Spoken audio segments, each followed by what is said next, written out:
जय हिंद दोस्तों, मैं नवीन शर्मा आप सभी का स्वागत करता हूं। आशा करता हूं आप सब एकदम अच्छे हैं, एकदम बेहतरीन हैं। एक बार सारे प्यारे दोस्त बताएंगे आप सब कैसे हैं। उम्मीद करेंगे एकदम अच्छे होंगे, एकदम बेहतरीन होंगे। क्लास के सबसे पहली एक खुशी की बात है कि अपनी इंस्टाग्राम फैमिली 500 के यानी 5 लाख स्टूडेंट्स की हो चुकी है, तो उसके लिए थैंक यू अगर आप उसके एक पार्ट हैं। ठीक है, अभी जस्ट लगभग 4 मिनट पहले ही आपकी क्लास की टाइमिंग इतनी शुभ है वो।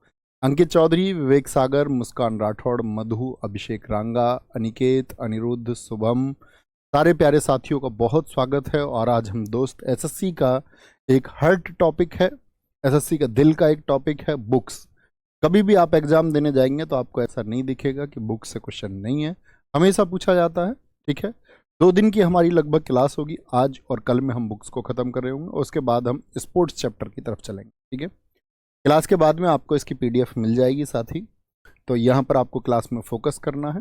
ओके, शुरू करें। एक बार थम्स अप कर देंगे कि भैया हम सब रेडी हैं, और इसी तरह हम आगे अपनी स्टैटिक जीके पढ़ाते रहें। ओके, शुरू करते हैं मित्र। एक बार आपके सामने इसमें हम क्या करेंगे कि प्राचीन पुस्तकों से लेकर के आपका ऐतिहासिक पुस्तकों को लेकर के, मध्यकालीन मिडाइवल हिस्ट्री के दौरान लिखी गई भारत की चर्चित पुस्तकें, और आज तक की अपडेट पुस्तकें यानी 2024 के शुरुआत में जनवरी तक भी जो पुस्तकें लिखी गई हैं, वो बहुत चुनिंदा बुक्स मैं आपको देने वाला हूँ। मैं हमेशा इसमें बहुत लंबी श्रृंखला करा देता था, ठीक है, एक बोझ भी बन जाता था, लेकिन इस बार बड़ी चुनिंदा पुस्तकें हैं और एकदम अप टू डेट की परीक्षा के लिए क्या तैयार करना है। ओके, तो सबसे पहले चलते हैं, रामायण से शुरुआत करते हैं। रामायण संस्कृत में रचित वाल्मीकि रामायण, जिसको आर्ष रामायण सबसे प्राचीन मानी जाती है। तो आपसे कभी भी पूछे रामायण को सबसे पहले किसने लिखा, आप कहेंगे वाल्मीकि, वाल्मीकि जी ने लिखा। किस भाषा में लिखा था, संस्कृत में। आपको यह भी जान लेना चाहिए कि रामायण बहुत भाषाओं में लिखी गई है साथी, और हर रामायण की कहानी भी एक जैसी नहीं है, ये भी समझ लें। ऐसा नहीं है कि सारी रामायण जो लिखी गई है उन सबका कथानक, या मैं कहूं कि उनकी जो कथा वस्तु है या उसमें जो स्टोरी है वो एक जैसी है, बिल्कुल नहीं। सबने अपने अपने हिसाब से अलग अलग रामायण रखी है, मूल कुछ चीजें ले ली हैं और उसके बाद कहानी अलग अलग है। ठीक है, अवधी भाषा में इसी को लिखा तुलसीदास जी ने। एसएससी बहुत बार क्वेश्चन पूछती है कि तुलसीदास जी ने रामायण को किस भाषा में लिखा, और वाल्मीकि जी ने रामचरितमानस जो लिखी, इन्होंने लिखी किस नाम से, इन्होंने लिखी रामचरितमानस नाम से। रामचरितमानस, उन्होंने रामायण नाम से ही। ठीक है, रामायण में 24,000 श्लोक, 500 उपखंड और 7 कांड है। 7 कांड का मतलब जैसे किसी पुस्तक को आप पढ़ते हैं तो उसमें अध्याय होते हैं, अध्याय होते हैं। इसमें 7 कांड है। भगवान श्री राम जी का बचपन, बाल कांड जो कि सबसे बड़ा पार्ट है। अयोध्या कांड, जब वह राजा बनने की ओर आपका एकदम से अग्रसर हैं, राजा बनने ही वाले हैं। और रामायण शायद आप भी जानते होंगे कि वो राजा बनने ही वाले थे, लेकिन माँ कैकेयी ने अपने वरदान मांग ली राजा दशरथ से। इसके बाद में राजा दशरथ जी की जो अवस्था हुई, लेकिन भगवान श्री राम ने अपने पुत्र धर्म का पालन किया। अयोध्या कांड, उसके बाद में अरण्य कांड, अरण्य बोलते जंगल को, अरण्य पार्ट आता है फिर आपका, इसमें वो वन में है। सुंदर कांड है। किष्किंधा कांड सबसे छोटा है, लंका कांड और फिर उत्तर कांड सबसे आखिरी। 2 तरह के प्रश्न बनेंगे, एक तो सबसे बड़ा पार्ट कौन सा है, बालकांड, सबसे छोटा पार्ट किष्किंधा। प्रश्न ये भी बन सकता है रामायण का सबसे पहला पार्ट कौन सा है, बालकांड, और रामायण का सबसे लास्ट वाला कांड कौन सा है, उत्तरकांड।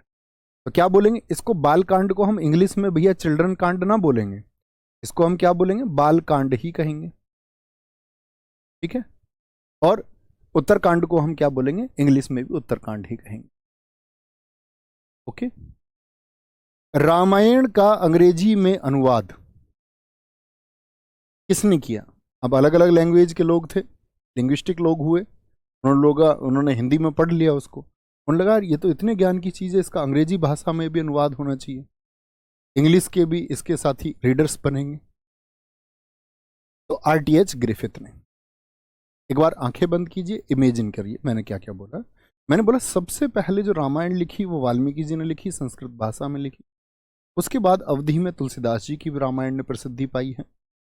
रामायण में साथी आपका 24,000 श्लोक हैं, 500 उपखंड यानी चर्चाएं, और आपके अगर बात करें 7 कांड है, जिसकी शुरुआत बाल कांड से होती है जो कि सबसे बड़ा कांड भी है।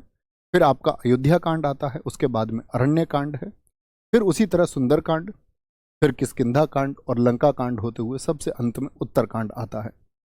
रामायण का अंग्रेजी में अनुवाद RTH ग्रिफिथ ने किया। कोई दिक्कत, कोई परेशानी? इतनी बात याद रखेंगे, बहुत शानदार।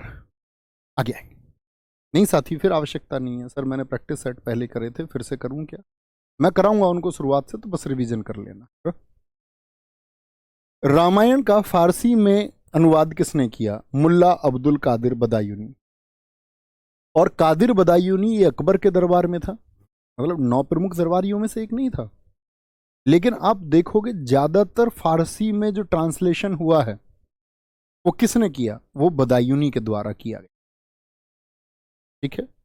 रामायण का उर्दू में अनुवाद, अब आप कहेंगे फारसी, वो फारस क्षेत्र की है, उर्दू भाषा है, फारसी उर्दू, अगर मैं बात करूं अरबी और उर्दू की लिपि भी है। क्या बोलें? राणा लखनवी ने उर्दू में अनुवाद किया है। रामायण का बांग्ला में अनुवाद किसने किया? कीर्तिवास ओझा ने। ट्रांसलेशन बहुत इंपॉर्टेंट है, आपसे पूछेगा तमिल भाषा में रामायण किसने लिखी है, कहेंगे कम्मल ने। तेलुगु भाषा में भास्कर ने, कन्नड़ में कुमदेंदु ने, और नेपाली में भानुभक्त आचार्य ने। किसने? भानुभक्त आचार्य ने। रामायण का इंग्लिश क्या बोलेंगे, फारसी ट्रांसलेशन किसने किया दोस्त? बदायूनी ने किया। रामायण को उर्दू में किसने लिखा? तो क्या बोलेंगे? राणा लखनवी ने। बांग्ला में कीर्तिवास ओझा ने। तमिल में रामायण किसने लिखी? तो बोलेंगे कंबन है। कन्नड़ में यानी कर्नाटक के लोगों के लिए उनकी भी रुचि बढ़ी, उन्होंने कहा कर्नाटक के लोग भी इसको पढ़ें, कुमदेंदु ने। तेलुगु में भास्कर ने, और नेपाली भाषा में भानुभक्त आचार्य ने। ऐसा कोई क्वेश्चन नहीं है जो SSC ने ना पूछा हो इनके ट्रांसलेशन। ठीक है जी, आगे आइए। जी भाई साहब राजा गुजर, आप बड़ी शानदार स्थिति में फिर होंगे। दिक्कत सर, मेरा पहला क्लास है दोस्त, पहली क्लास से शुरू कीजिए, बीच से ना ज्वाइन करिए प्लीज। आगे आइए।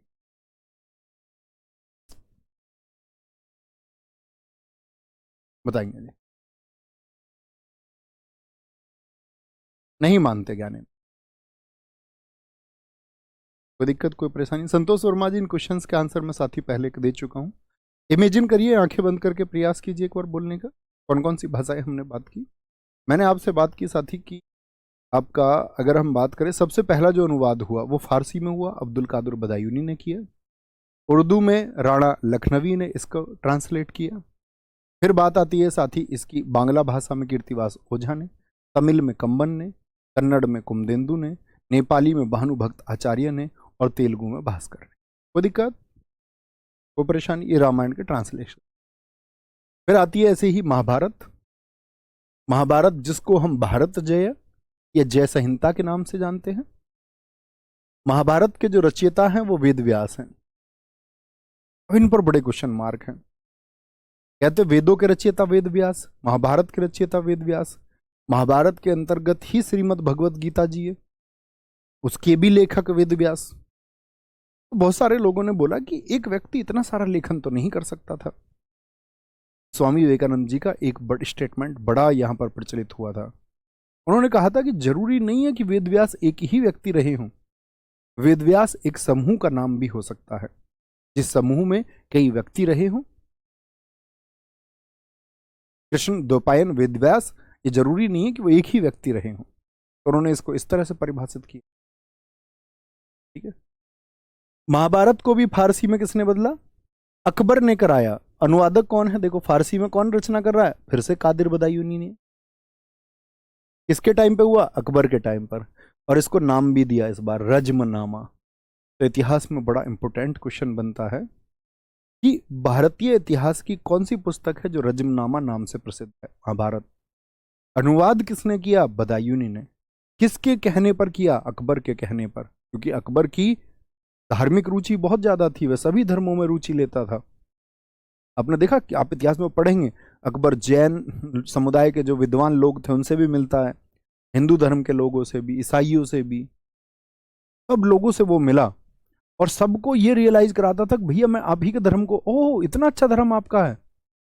जैनों को वादा करता था कि मैं तो जैनिज्म से इतना प्रभावित हुआ कि अब मैं जैन ही बन जाऊंगा। हिंदुओं को वादा देता कि अब तो मेरा हिंदू। उस समुदाय के लोग सोचते और घोषणाएं करते कि जल्द ही अकबर हिंदू बनने वाला है, जल्द ही अकबर ईसाई बनने वाला है, ईसाइयों से कह दे।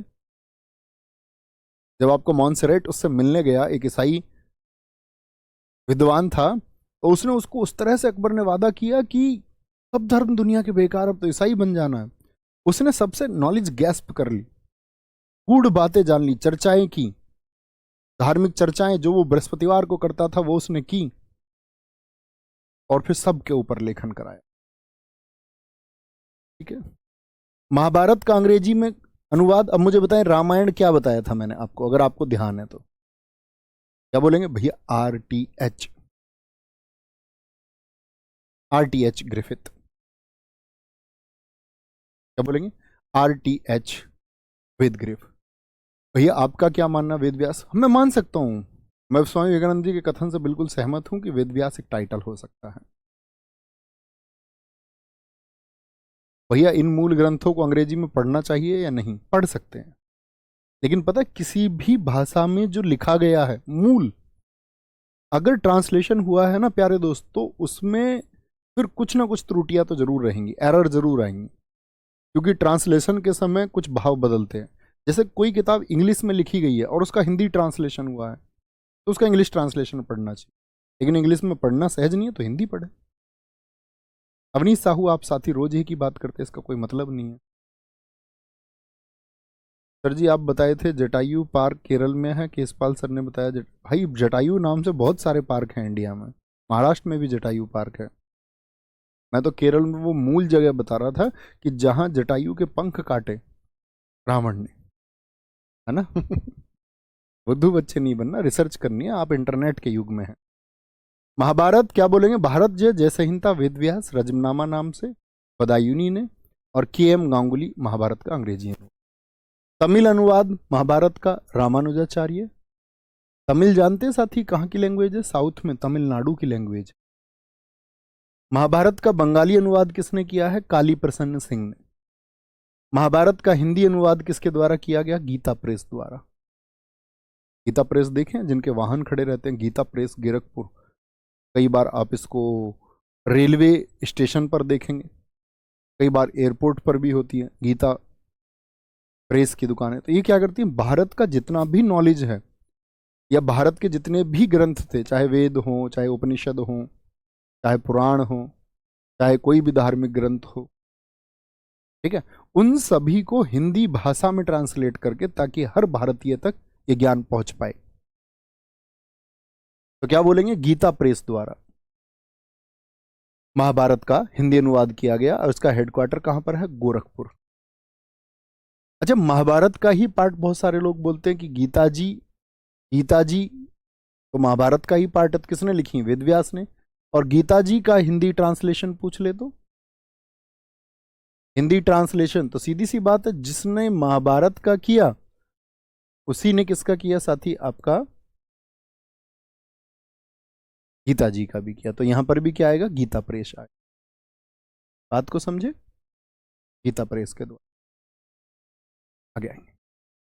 श्रीमद् भगवत गीता जी, दूसरा नाम है गीतोपनिषद, श्री वेदव्यास जी द्वारा रचित है।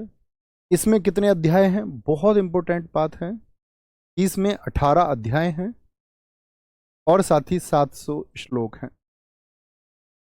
अंग्रेजी में इसका अनुवाद विलियम विल्किंस ने किया है, बहुत इंपॉर्टेंट। इंग्लिश ट्रांसलेशन SSC सबसे ज्यादा पूछता है। रामायण का अंग्रेजी में अनुवाद RTH ग्रिफिथ।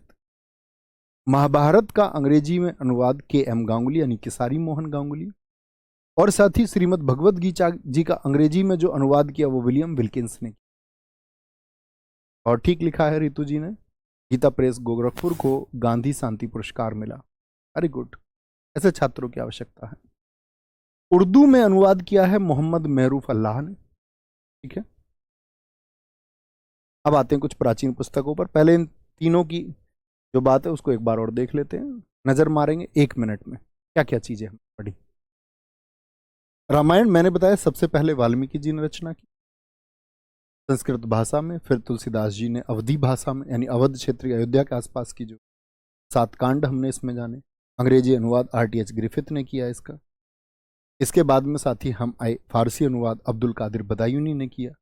फिर मैंने बताया इसको आपका कन्नड़ में यानी कर्नाटक की भाषा में कुमदेंदु ने, नेपाली में भानुभक्त आचार्य ने, तेलुगु में भास्कर ने, तमिल में कंबन ने, साथ ही आपका बांग्ला में कीर्तिबास ओझा ने, उर्दू में राणा लखनवी ने, और फारसी में तो एक ही व्यक्ति है, रामायण महाभारत दोनों के लिए क्या नाम है, अब्दुल कादिर बदायूनी।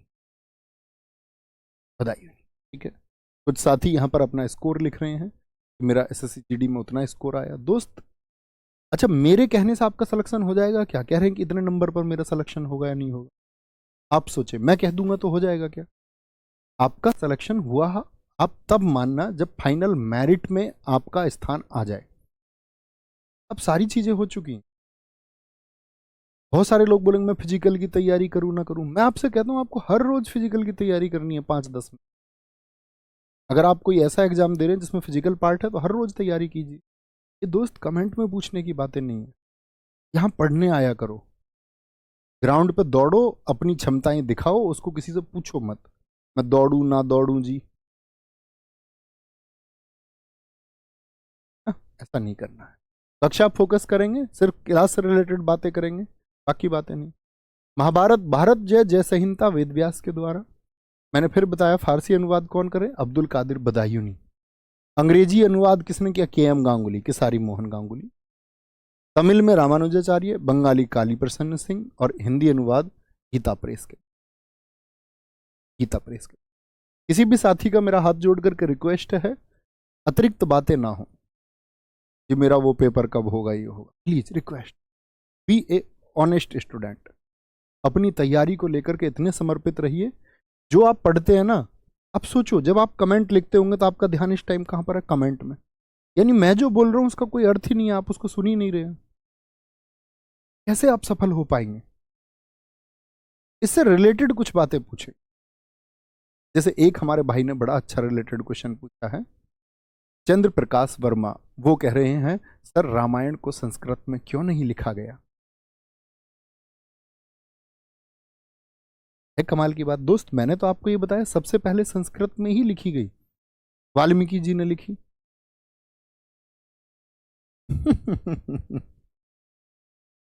ये इसी वजह से होता है क्योंकि आप अपना ध्यान कहीं और लगा लेते हैं। दूसरा नाम क्या बताया मैंने, गीतोपनिषद। अंग्रेजी में विलियम विल्किंस, उर्दू में मोहम्मद मैरूफ अल्लाफ। प्राचीन पुस्तकें रिवाइज करा दूं मैं आपको, जरा बताएंगे एक बार, मैं सारी चीजें मिटा दूं एक बार, बोलने का प्रयास करेंगे मेरे साथ? बस 1 मिनट लूंगा तो चीजें और स्थायी होंगी। कोशिश करना कि बता पाओ। इंग्लिश वाले वर्ड्स देखने नहीं है, सिर्फ हिंदी में देखना है। कभी पता चले उसका इंग्लिश ट्रांसलेशन से लेकर के और उसको उठा लो, ऐसा मत करना भाई, चोरी नियत करना, बस ईमानदार रहना तैयार।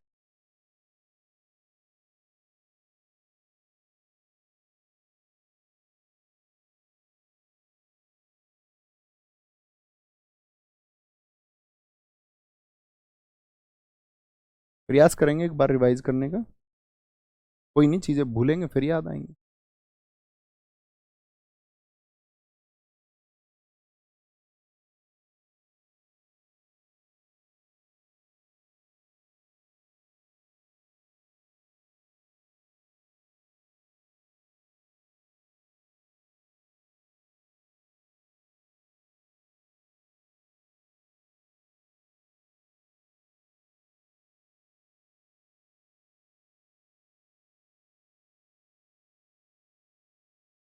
आते हैं, कोशिश करना साथी बोलने का।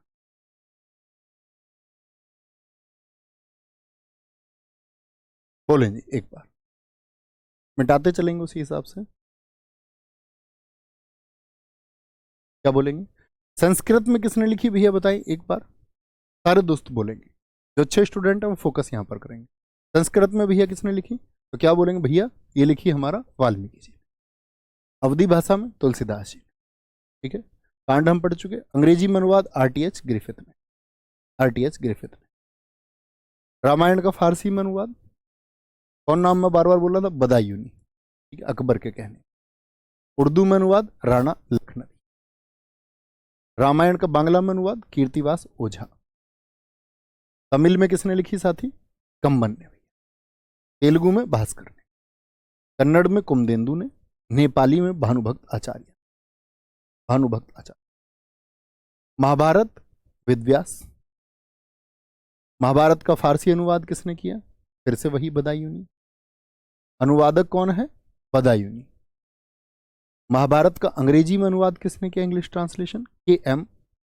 गांगुली, किसारी मोहन गांगुली। ठीक है, कमेंट में नहीं लिखना है, बस बोल लेना, मन से बोलिए। कुछ साथी कमेंट में लिखने लग गए हैं भाई साहब मन में बोल लेना बस। अच्छा स्टूडेंट कमेंट सेक्शन में कुछ लिखता ही नहीं है। जिसको सिलेक्शन लेना है वो कमेंट सेक्शन में कभी कुछ लिखेगा ही नहीं।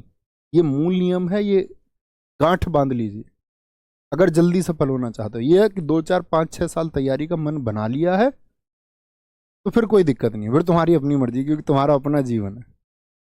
ये मेरी एक गाइडेंस है। अब मेरे सगे भाई होते, सगी बहन होती, तो मैं यही गाइडेंस तुमको, ठीक है। यानी इसका मतलब क्या है, अगर मैं आपसे बोल रहा हूं तो इसका मतलब है कि अगर आप मुझे सगे भाई की तरह मानते हो, इससे प्लीज दूर रहना, तभी आप सगे भाई बहन मेरे होने का परिचय भी देते। महाभारत का तमिल अनुवाद किसने किया, बोले रामानुजाचार्य ने। महाभारत का साथी बंगाली अनुवाद किसने किया, काली प्रसन्न से। महाभारत का हिंदी अनुवाद आपका गीता प्रेस के द्वारा, श्रीमद् भगवत गीता जी भी किसके द्वारा, गीता प्रेस के द्वारा। वेदव्यास जी हैं। इंग्लिश में अनुवाद किसने किया, विलियम विल्किंस ने। उर्दू में अनुवाद किसने किया, मोहम्मद मेरूफ अल्लाफ ने।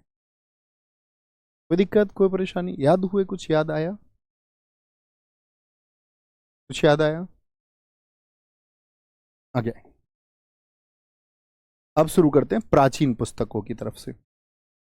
अष्टाध्यायी, ये वो किताबें हैं जो आप बार बार नाम पढ़ते होंगे, इतिहास में भी बार बार आपके सामने नाम आएंगे। अष्टाध्यायी ने पाणिनि को लिखा, संस्कृत की प्रथम व्याकरण है। जैसे दोस्त हर भाषा की अपनी एक ग्रामर होती है। इंग्लिश आप पढ़ते हैं उसकी ग्रामर होती है कि नहीं होती, हाँ या ना। हिंदी की ग्रामर होती है या नहीं होती, जी भैया होती।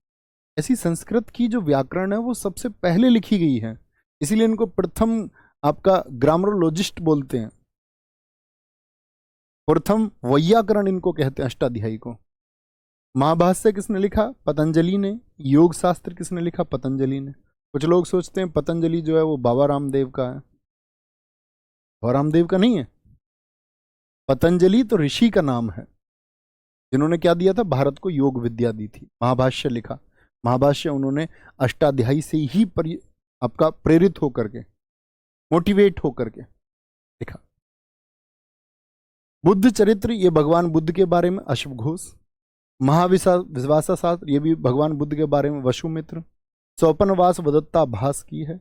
वात्स्यायन ने कामसूत्र को लिखा है, बहुत इंपॉर्टेंट बुक है कामसूत्र। इसमें कामशास्त्र की चर्चा की गई है, यानी कि वैवाहिक जो संबंध है पति पत्नी के बीच में, आंतरिक संबंध और शारीरिक संबंधों को लेकर के इसमें चर्चा की गई। कुमार संभवम, ये कालिदास जी की बहुत इंपॉर्टेंट पुस्तक है, कुमार संभवम। रघुवंशम किसकी किताब है, कालिदास की।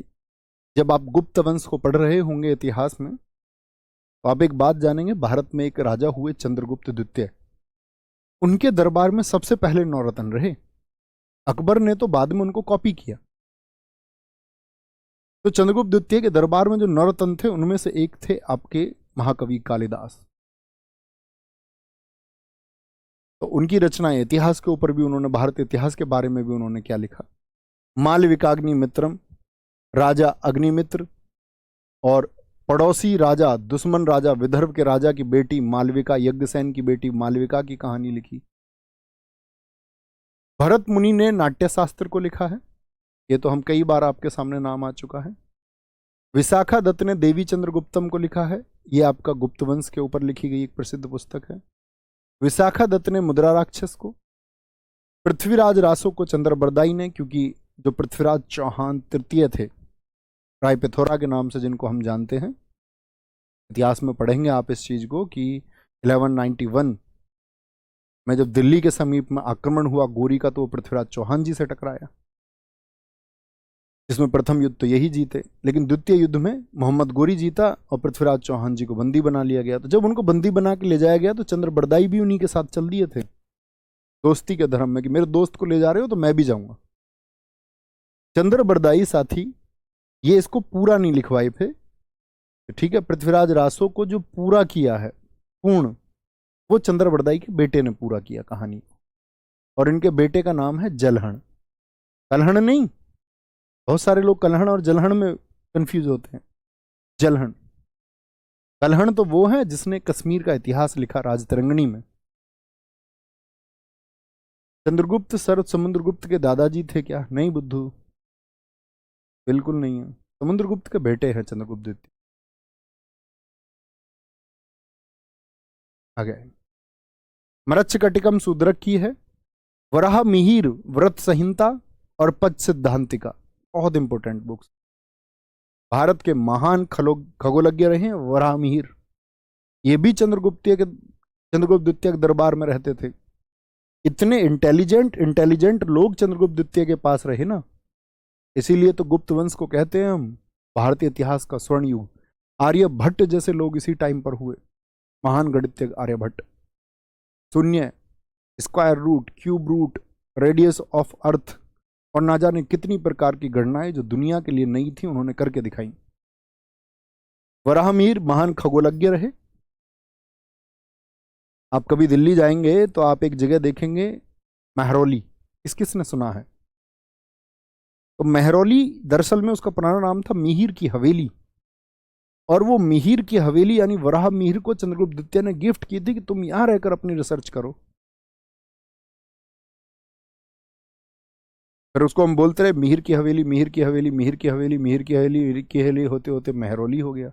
जहाँ कुतुब मीनार कॉम्प्लेक्स है, कभी आप जाएंगे कुतुब मीनार, वहां पर वो जगह कौन सी है? महरौली ही है। वराह मिहिर।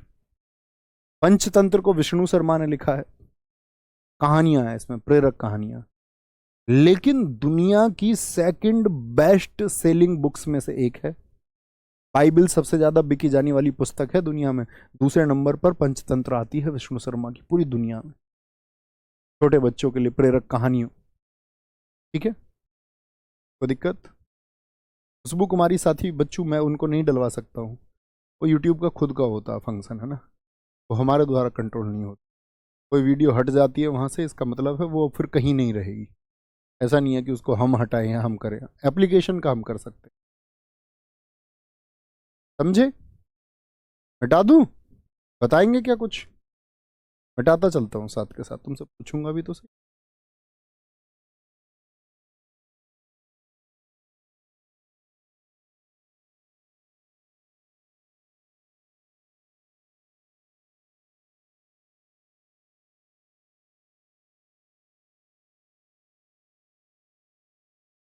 किरातार्जुनियम किसकी पुस्तक है? 12वीं की, बहुत पूछी जाती है। 10 कुमार चरितम ये दंडी की पुस्तक है साथी। इंपोर्टेंट तो सभी हैं। हर्ष चरित्र ये आप इतिहास में पढ़ेंगे। अब बाणभट्ट जो है ये साथी किसके दरबारी कवि थे? इतिहास पढ़ते समय आपको इन सब में स्पष्टता आएगी कि हर्षवर्धन सन 600 लेकर के 647 तक गद्दी पर बैठा। उसके बारे में उसने अपनी चीजों की प्रशंसा कराने के लिए एक व्यक्ति को चुना और कई सभाओं के बाद चुना। वो व्यक्ति थे बाणभट्ट, जिसने 2 नाटक लिखे, हर्षचरित्र। हालांकि हर्षचरित्र के 8 भाग हैं, उनमें से 5 ही भाग बाणभट्ट ने लिखे हैं, 3 स्वयं हर्षवर्धन ने लिखे हैं। कादंबरी, हर्षवर्धन की बात करते हैं साथी, स्वयं हर्षवर्धन की रचनाएं हैं रत्नावली, प्रियदर्शिका और एक रचना और है। 3 नाटक लिखे हैं स्वयं हर्षवर्धन ने। नागानंद, कितने लोग जानते थे ये नाम? जो लोग इतिहास पहले पढ़ चुके होंगे वो जानते होंगे। भवभूति की मालती माधव, पृथ्वीराज विजय जगनिक की है, राजशेखर की कर्पूर मंजरी और राजशेखर की साथी काव्य मीमांसा। राजशेखर की ही पुस्तक है काव्य मीमांसा।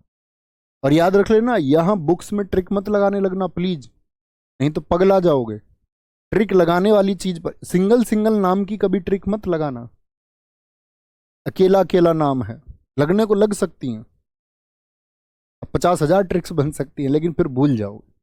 ये नाम डायरेक्टली याद रखना, प्रॉमिस करो भैया बुक्स में कोई ट्रिक नहीं बनाएंगे। सारे साथी एक बार प्रॉमिस करो, जो टॉपिक ट्रिक का उसको ट्रिक से, जो टॉपिक बुद्धिमानी का है, राइटर और ऑथर में ट्रिक मत बनाने लगना दोस्त। बहुत सारे मिल जाएंगे आपको थंबनेल यूट्यूब पर, सभी पुस्तकें ट्रिक से, 10-5 आपको ट्रिक से याद करा देगा और फिर बाकी उनका कोई अर्थ नहीं है। किताबें थी 20-25, पेपर में आई नहीं कुछ। ऐसा ना करना भाई, एक इंटेलिजेंट स्टूडेंट बनना प्लीज।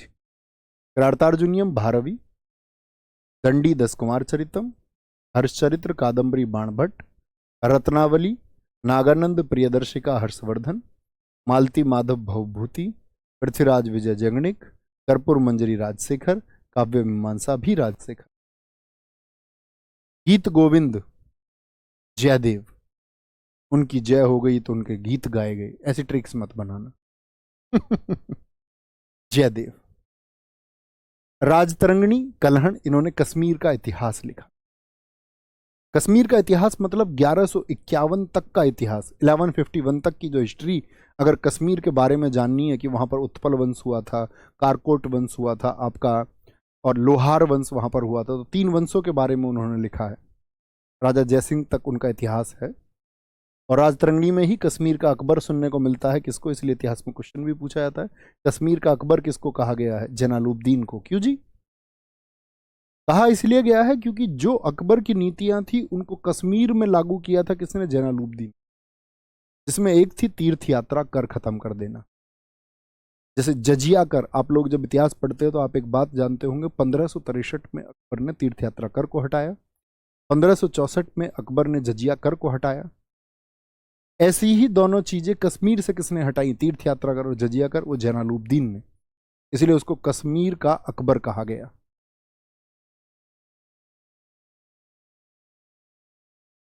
बहुत बढ़िया। प्रमोद जी होशियार ना बने प्लीज, प्लीज होशियार ना बने। कह रहे सर जितनी भी किताबें मुझे सारी ट्रिक से याद। ऐसे होशियार मैंने बहुत देखे हैं, बहुत। यार नहीं बनना है। हाँ ये ठीक है पुजेंद्र कुमार जी, बहुत शानदार बात के लिए शाबाशी। यहाँ को प्रमेय नहीं लगानी है, थ्योरम नहीं लगानी है, रट्टाफिकेशन है स्टैटिक जी के। क्या बोलेंगे जी? राजतरंगिणी किसकी है? कलहण की है, कलहण की है। तैयार है भैया बोलने के लिए? 2-4 किताबें भी बोल पाएंगे तो मैं बड़ी बात समझूंगा कि हाँ आप याद करने के राइट पाथ पर। ज्यादा बोल पाएंगे तो और ज्यादा अच्छी बात है। बोलने का प्रयास करें भैया। अष्टाध्यायी, पुराने छात्रों से तो उम्मीद करूंगा गजब तरीके से उत्तर दें। अष्टाध्यायी पाणिनि, पाणिनि प्रथम पुस्तक है व्याकरण की। महाभाष्य योगशास्त्र पतंजलि, बुद्ध चरित्र अश्वघोष, महाविभाषा शास्त्र वसुमित्र, स्वपनवास दत्ता भास, कामसूत्र वात्स्यायन, कुमार संभवम कालिदास। रघुवंशम साथी बोले? रघुवंशम कालिदास, मालविकाग्निमित्रम कालिदास, नाट्यशास्त्र भरत मुनि, देवी चंद्रगुप्तम विशाखा दत्त, मुद्रा राक्षस, भैया तो मैं भूल गया क्या बोले भैया, यही विशाखा दत्त। पृथ्वीराज रासो पूर्ण जलहन ने लिखा चंद्रबरदाई ने।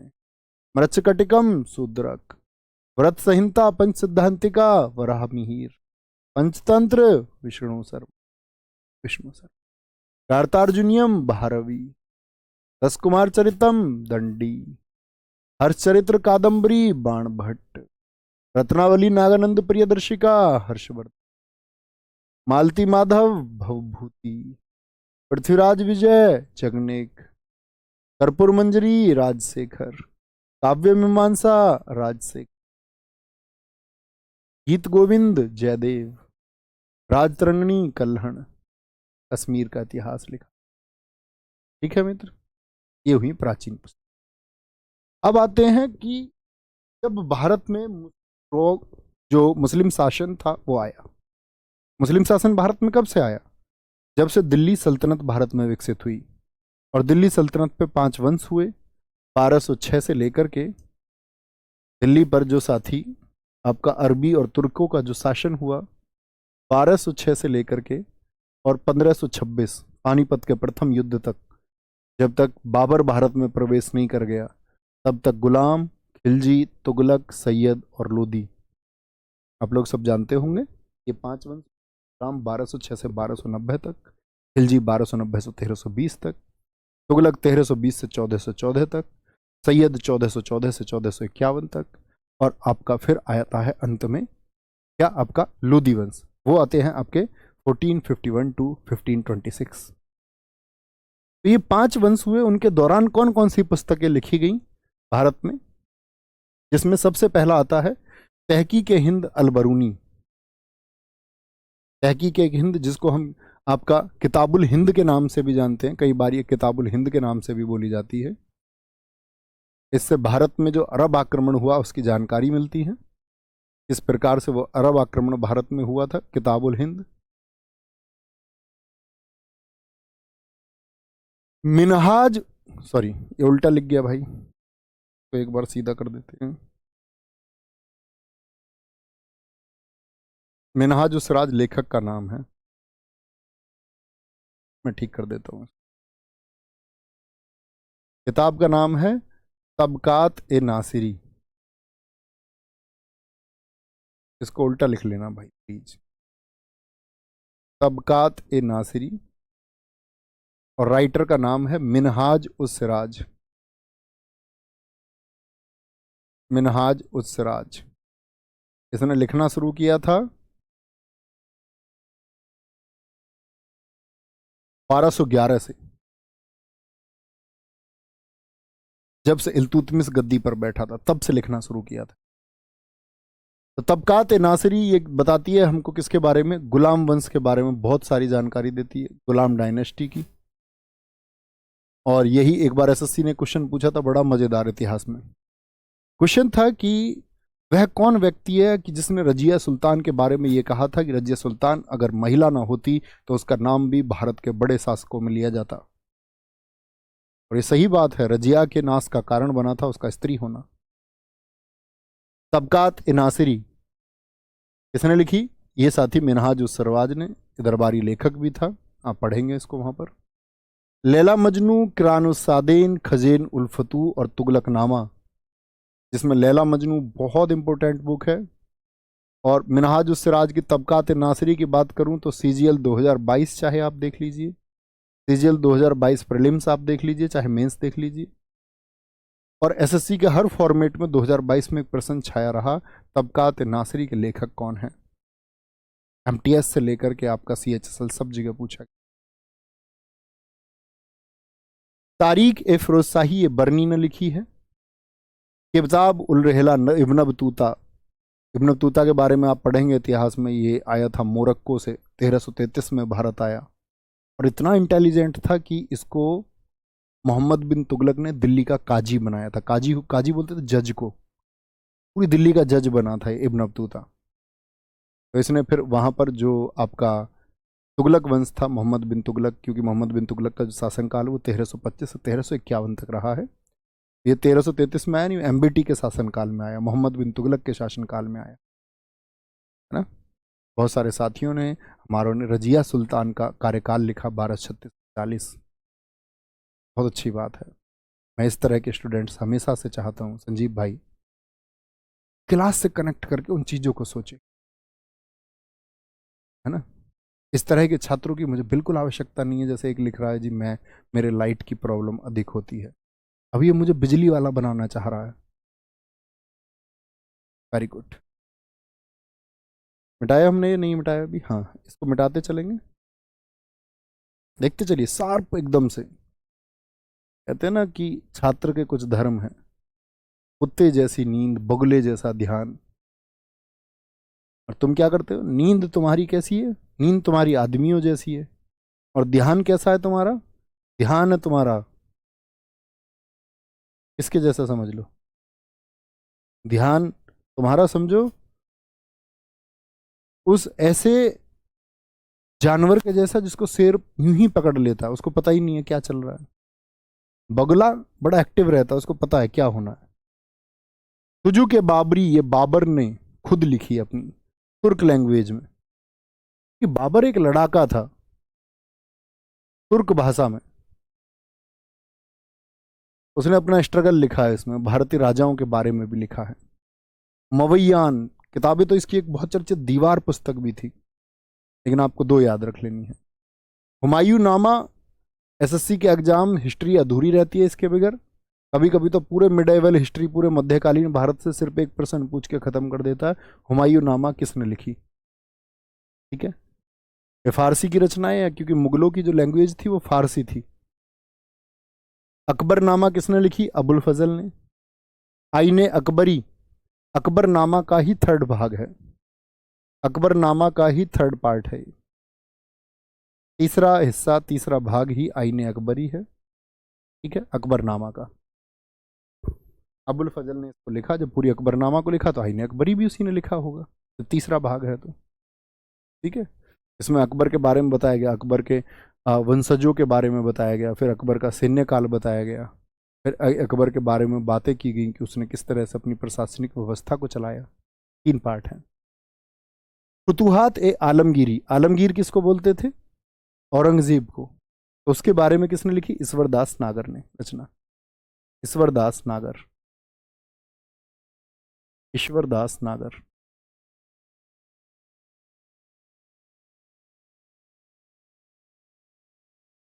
ये मुगल कालीन चर्चित किताबें हैं साथी। जहांगीर नामा को किसने लिखा? स्वयं जहांगीर ने लिखा है।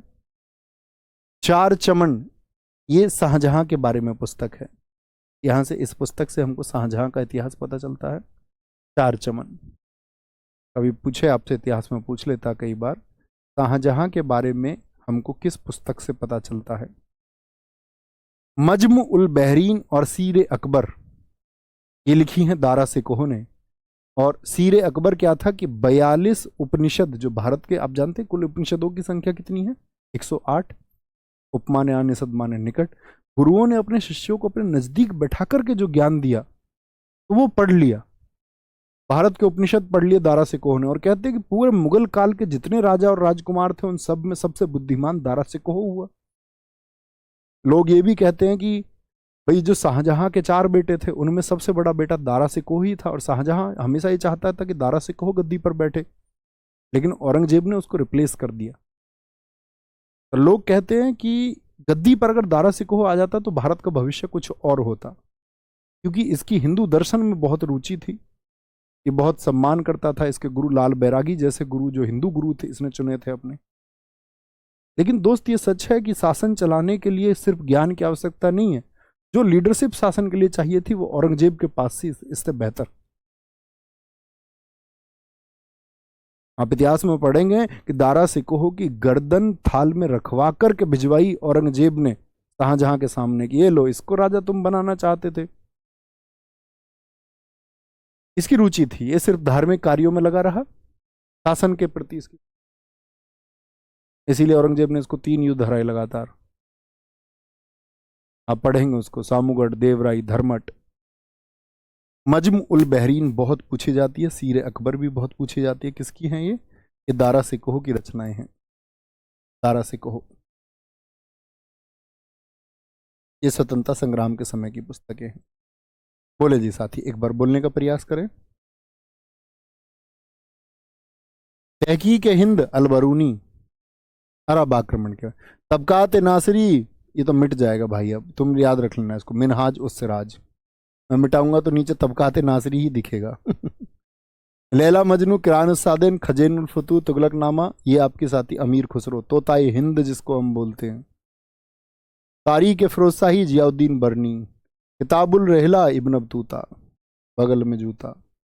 तुजू के बाबरी, बाबर, मो भाई सॉरी, बाबर। ठीक है, हुमायूं नामा, गुलबदन बेगम। अकबर नामा, अबुल फजल, ईश्वरदास नागर। जहांगीर नामा, स्वयं जहांगीर। चार चमन, चंद्रमान ब्राह्मण। ठीक है, मजमुल बहमी, सीरे अकबर, ये साथी दारा सिकोह की पुस्तक। नजरअंदाज नहीं करना है इनको। ठीक है, आगे स्वतंत्रता संग्राम के समय की पुस्तकें। सत्यार्थ प्रकाश किसने लिखी? दयानंद सरस्वती जी ने 1875 में। एसएससी सीजीएल में ही पूछा गया आपका प्रीलिम्स में कि दयानंद सरस्वती जी ने सत्यार्थ प्रकाश को किस वर्ष लिखा और किस भाषा में लिखा? 1875 और हिंदी। गीतांजलि सेकंड एडिशन भी लिखा हुआ है नीचे 1882। दयानंद सरस्वती जी आप जानते ना, बताना कौन से संगठन से जुड़े रहे थे? सॉरी, दयानंद सरस्वती जी किस संगठन से जुड़े रहे थे भैया? आर्य समाज। शुद्धिकरण करने का प्रयास इन्होंने चलाया, शुद्धि आंदोलन इन्होंने चलाया। आर्य समाज यानी कि इन्होंने कहा वेदों की ओर लौटो, बैक टू वेदास, वेदों की परंपरा को अपनाओ। गीतांजलि और गोरा, गीतांजलि के लिए तो साथी क्या है, हमको पहला एशिया का पहला नोबेल प्राइज किस बात पर मिला? 1913 में। मैं नोबेल पुरस्कार जब बताऊंगा तब भी बताऊंगा आपको, एशिया का पहला नोबेल प्राइज है, इंडिया का तो पहला है ही। लिटरेचर के फील्ड में, किसमें? साहित्य के क्षेत्र में, लिटरेचर के फील्ड में यानी साहित्य के क्षेत्र में पहला पुरस्कार है। अन्य पुस्तकें इनकी postmaster, the post office, stray birds, vocation, Kabuliwala और चौखेर वाली। बहुत इंपॉर्टेंट है, काबुली वाला और चौखेर वाली को किसने लिखा है? रविंद्रनाथ टैगोर ने। ऐसा भी हुआ है एसएससी एमटीएस में तो, जैसे कि लगभग 36 सेट आए, तो 36 सेटों में आपका हर सेट में किताब आई। 3 पाली हुई, 36 दिया 108, 108% बुक से आ गए, हर किताब से लगभग प्रश्न है रिपीट होने वाला। बहुत बढ़िया, बहुत सारे साथियों ने लिखा था। आर्य समाज 1875, इसमें मैं देख पा रहा हूँ सबसे ज़्यादा विस्तृत रूप से लिखा है दीपक कुमार जी, बहुत शाबाश। सिपाही म्यूटिनी किसने लिखी है साथी? आरसी मजूमदार ने, 1857 के संग्राम का सरकारी इतिहासकार है। एसएन सेन को भी नियुक्त किया गया था, याद रख लेना। A nation is making, Surendra Nath Banerjee, यानी कि ये वो लोग हैं जो भारतीय स्वतंत्रता संग्राम की लड़ाई में साथी क्या थे? शामिल थे। The Indian war of independence, V D Savarkar, Vinayak Damodar Savarkar, जिनके बारे में बहुत कम लोग सत्य जानते हैं। वीडी सावरकर के बारे में बहुत कम पढ़ा गया है। चर्चा इसलिए रहती है कि जब से बीजेपी की गवर्नमेंट आई तब से सावरकर एक नई पहचान बन के उभरे। संसद में एक फोटो है वीर सावरकर, जब नरेंद्र मोदी 2014 में संसद में प्रवेश किया तो वो कहते हैं कि सावरकर की तरफ उन्होंने हाथ जोड़ के नमस्कार किया, तस्वीर की तरफ, और अपोजिट साइड में तस्वीर है, इधर गांधी जी, इधर आपका सावरकर। कहने का मतलब था जो सावरकर की विचारधारा के पक्ष में सोचता वो गांधी जी की विचारधारा के खिलाफ है, और जो गांधी जी की तरफ मुंह करे तो पीठ किधर हो जाती है? सावरकर की तरफ। वीर सावरकर के बारे में पढ़िए, सबसे अच्छा, मतलब बहुत सारी पुस्तकें आपको मिल जाएंगी, जानने का प्रयास करना। बहुत सारे व्यंग्य हैं, गांधी जी पर भी इनकी बहुत सारी टिप्पणियां हैं, ठीक है।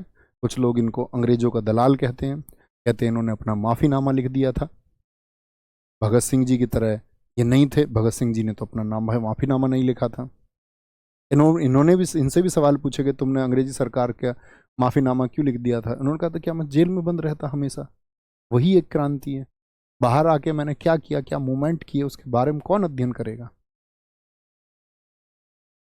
नील दर्पण, दीन बंधु मित्र, यंग इंडिया, मोहनदास करमचंद गांधी, और गांधी जी तो भैया एसएससी के फेवरेट हैं ही।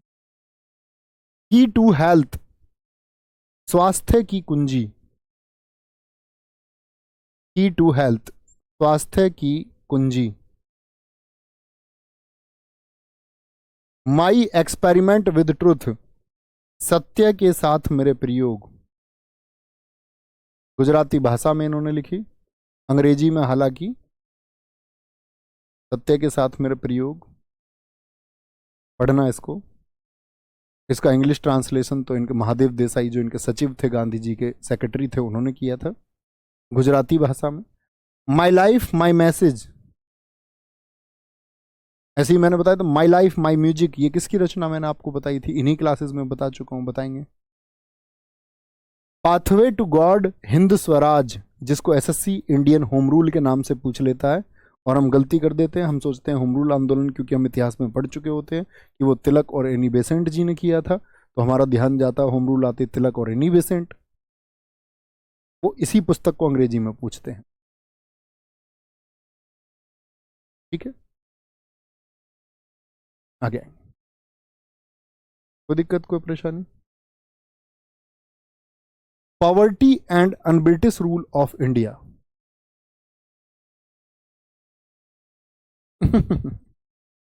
जी,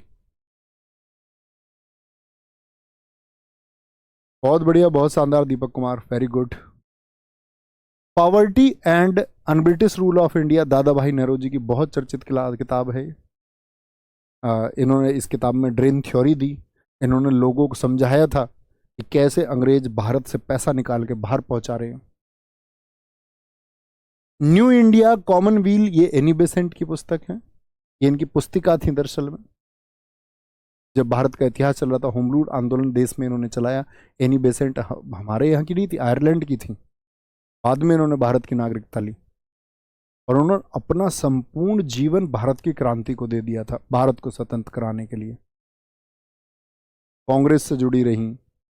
आप लोग जब पढ़ेंगे इतिहास में तो आप जानेंगे कि ये कांग्रेस की प्रथम महिला अध्यक्ष हैं 1917 में। सरोजिनी नायडू प्रथम भारतीय महिला हैं 1925 की। ये प्रथम भारतीय महिला थी कांग्रेस की अध्यक्ष। इन्होंने भारत के एजुकेशन के लिए क्या कुछ नहीं किया। 1898 सेंट्रल हिंदू कॉलेज बनाया, वही बाद में 1916 में बनारस हिंदू यूनिवर्सिटी बना। भारतीयों के लिए इन्होंने आपका होम रूल आंदोलन चलाया, गृह शासन, अंग्रेजों के खिलाफ लड़ी। ये हर जगह एक्टिव रही देश दुनिया में। जहां जहां संघर्ष की बात थी, जब इन्होंने देखा कि भारतीय संघर्ष करें तो भारतीयों के साथ आ गए। History of Hindu chemistry PC Roy, Soviet Asia Pandit Nehru, whither India Rabindranath Tagore. तो आज यहां तक पढ़ेंगे साथी, एक बार इनको रिवाइज करके जरूर आना। कल आज के लिए कम हमारी पुस्तकें, क्योंकि हमने चर्चाएं काफ़ी की हैं पुस्तकों के बारे में। कोई नहीं, वो जरूरी नहीं है 2 दिन में ही हो, ठीक है ना, जैसे भी होगा ऐसे ही चलेंगे अपने हिसाब से। बस रिविजन करते रहना तुम, इन सब से क्वेश्चन पूछे जाते हैं। ख्याल रखिए अपना बहुत सारा। जय हिंद, जय भारत, नमस्ते।